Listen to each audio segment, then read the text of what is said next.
प्रमुख स्वामी महाराज को व्यक्तिगत कोई व्यक्ति के प्रति,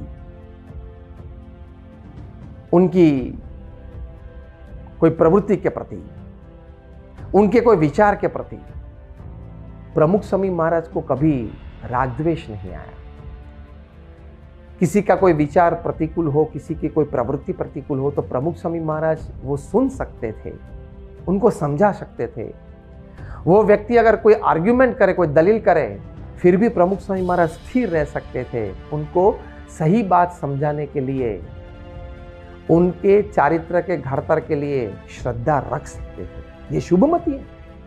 वरना हमारे जीवन में तो क्या होता है, कोई व्यक्ति की कोई बात, कोई विचार, कोई प्रवृत्ति अगर हमसे प्रतिकूल हो, हम उसको सहन नहीं कर सकते, और एक बार अगर सहन भी कर लिया तो फिर आगे हम उसके साथ काम नहीं कर सकते, उनको हम निग्लेक्ट करना शुरू कर देते हैं, और जैसे बोलते हैं कि उनके साथ फिर हमारा जमता नहीं है। लेकिन प्रमुख स्वामी महाराज ऐसी व्यक्तियों के साथ भी वर्ताव शुद्ध और पवित्र रख सकते थे, नम्रता से पेश आ सकते थे, उस व्यक्ति को ज़रूरत पड़ी तो प्रेम से उनको मदद भी कर सकते थे।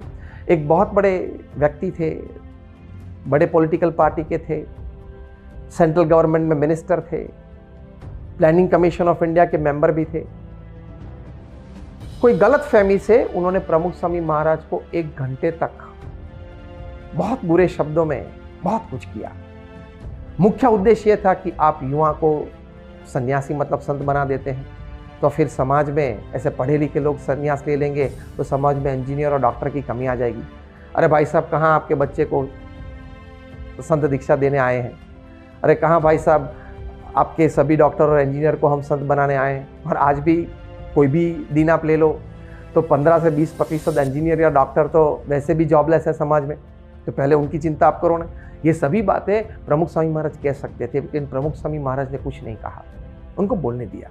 हमारे एक संत पूज्य विवेक सागर स्वामी जो हमेशा प्रमुख स्वामी महाराज के साथ रहे, उनको भी प्रमुख स्वामी महाराज ने रोका। जब वो व्यक्ति को रोकने के लिए गए, प्रमुख स्वामी महाराज ने कहा उनको बोल लेने दो। वे बोले। फिर वो प्रसंग यहाँ पूरा हुआ। प्रमुख स्वामी महाराज को उस वक्त बुखार था, 101 डिग्री टेम्परेचर था। वो प्रसंग तो यहाँ पूरा हुआ।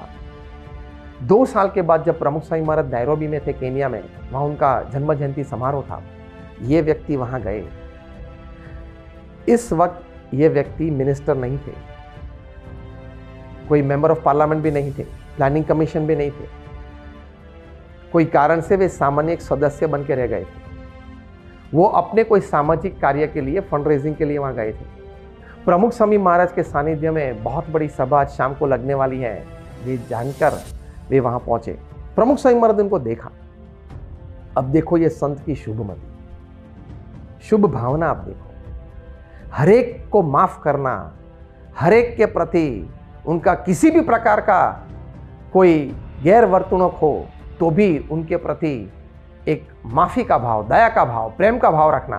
प्रमुख स्वामी महाराज अपने आसन पे से उठे, सामने चले और उनका हाथ पकड़कर मंच पे लाए। सभी महानुभाव बैठे थे, उनके साथ उनका परिचय करवाया, और फिर उनकी इच्छा थी कि उनके प्रोजेक्ट के लिए प्रमुख स्वामी महाराज स्वयं अनाउंसमेंट करें। प्रमुख स्वामी महाराज ने किया और सभी को अनुरोध किया सभा में कि जिनको भी अनुकूल हो, श्रद्धा हो, तो इनके इस प्रोजेक्ट में वे जुड़े।